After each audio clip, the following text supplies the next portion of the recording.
আজকে আমি আপনাদের শোনাবো আমার এক ঘনিষ্ঠ বন্ধুর জীবনে ঘটা একটি ভৌতিক অভিজ্ঞতার গল্প। এবং এই ঘটনাটি পুনের। আমার এই বন্ধু একদিন রাত্রেবেলা আমাদের বাড়িতে ছিল। রাত্রিবেলার আড্ডাতে একদিন সেই ঘটনাটি আমার সঙ্গে শেয়ার করেছিল। এই ঘটনা যখন ঘটে, আমার সেই বন্ধুটি অবিবাহিতা তখনও। সে তখন সদ্য একটি চাকরি নিয়ে কলকাতা থেকে পুনেতে এসেছে। পুনে সম্বন্ধে যারা জানেন, ভারতীয় বিদ্যাপীঠ ইউনিভার্সিটি আছে। সেই ইউনিভার্সিটির কাছাকাছি একটি জায়গায় সে বাড়ি ভাড়া নিয়েছিল। বাড়ি ভাড়া ঠিক নয়, পিজি। এক একটি ফ্লোরে মানে এক একটা ফ্ল্যাটের মতো ছিল। তো সেই ফ্ল্যাটে 2 কি 3টে রুম। তো এক একটি রুমে এক একটি মেয়ে থাকতো, এরকম আর কি। সে যখন এসে চাকরিতে জয়েন করে এবং সেই ফ্ল্যাটে থাকতে শুরু করার কয়েকদিন বাদে তার অফিস ছুটি ছিল। সে দুপুরবেলায় ঘুমোচ্ছিল।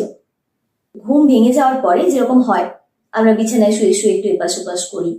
ফ্ল্যাটের প্রথমে মেন এন্ট্রান্স দিয়ে ঢুকে একটি হলের দুপাশে 2টো রুম, তারপরে এগিয়ে একটা কমন বাথরুম, তারপরে আরেকটু প্যাসেজ দিয়ে এগিয়ে একদম শেষ প্রান্তে ছিল ওর রুম। আর ডান দিকের হলটার একটু আগে ছিল কিচেন। ওর ঘুম ভেঙেছে।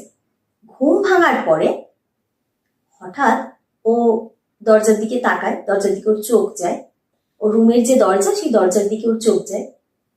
ও দেখে একটি সাদা ফ্রক পরা মেয়ে যেন দরজার কোণে দাঁড়িয়ে রয়েছে। ছোট্ট একটি মেয়ে, 10-11 বছরের একটি মেয়ে দরজার কোণে দাঁড়িয়ে রয়েছে।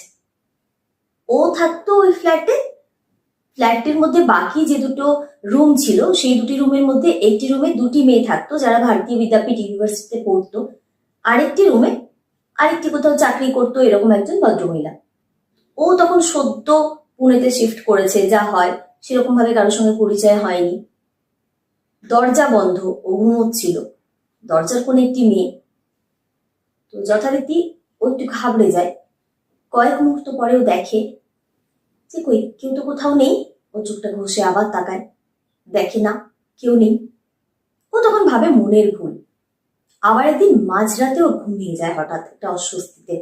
ঘুম ভেঙে যাওয়ার পরে ও ফিল করে ঠিক সেই মেয়েটি, সেই বাচ্চা মেয়েটি যেন ওর মাথার পাশে ওর বিছানার সাইডে দাঁড়িয়ে রয়েছে। ও ফিল করতে পারে, এমন নয় যে